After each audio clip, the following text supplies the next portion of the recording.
Maabigya ka po sana si kay ugto tanabi si kayo namin ya taga Pangasinan ya kabaluyan ko kapisan ko lahat po kayo dito binabati ko at higit sa lahat po yung mga sa Tagalog po magandang umaga po sa inyo lahat, tanghali, gabi na abutin tong YouTube channel.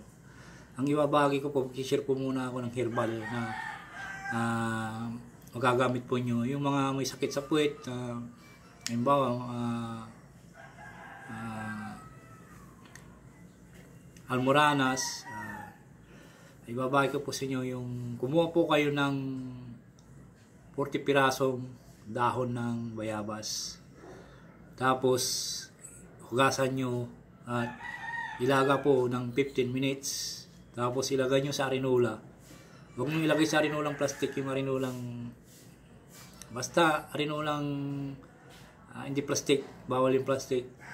Tapos kung binuhos nyo na po at pakiramdaman nyo kung pwede ng upuan o yung medyo malamig-lamig ng konti, huwag nyo po na bagong laga, bawal yun.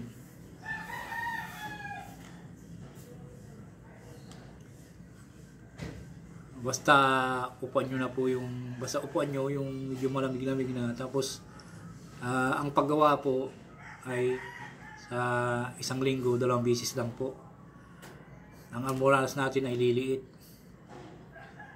hindi na nakalabas. Mahusay po ito, number 1 po itong gamot na aking ibabagi sa inyo.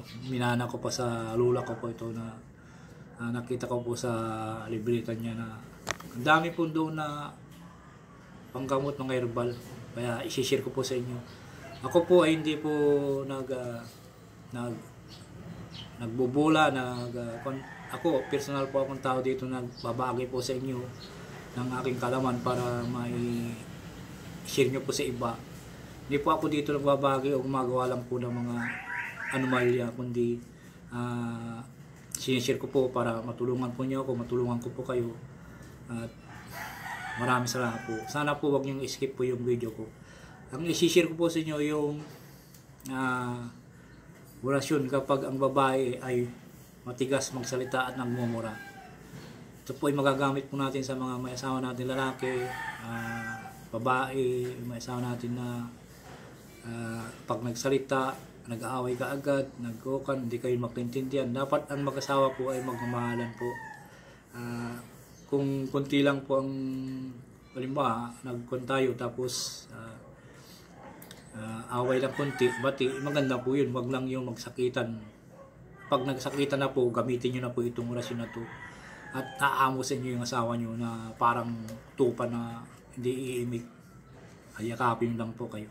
At magagamit po ito sa number 1 pong yung mga hindi nagbabayad ng utang sa inyo, na mahirap singilin, nagtatago, minsan anong dinadahilan, ito magagamit po itong orasyon na ito sa pagsingil ng utang.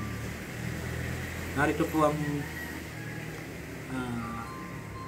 banggitin ng lalaki ang orasyon 3 beses at ang galit ng asawa ay mawawala, at mahusay rin itong gamit sa utang sa taong mahirap singilin pag may utang. Narito po ang orasyon: Il Misti Claudiam Imbaginam Magnam. Il Misti Claudiam Imbaginam Magnam. Il Misti Claudiam Imbaginam Magnam. Usalin po ng 3 beses po, sa isip lamang po. Pag inuusal nyo po ay nasa hindi nakabuka yung bibig, kundi sa isip po lamang po. Maraming salamat po. Sana po subscribe, mag-like and share para updated po kayo sa YouTube na palagi. Maraming salamat po. Ito po yung orasyon mo.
ito pong channel na to ay ginawa ko para makatulong at matulungan din po ako.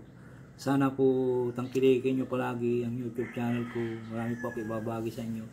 Aking kaalaman po sa spiritual. Itinuturo ko po dito kundi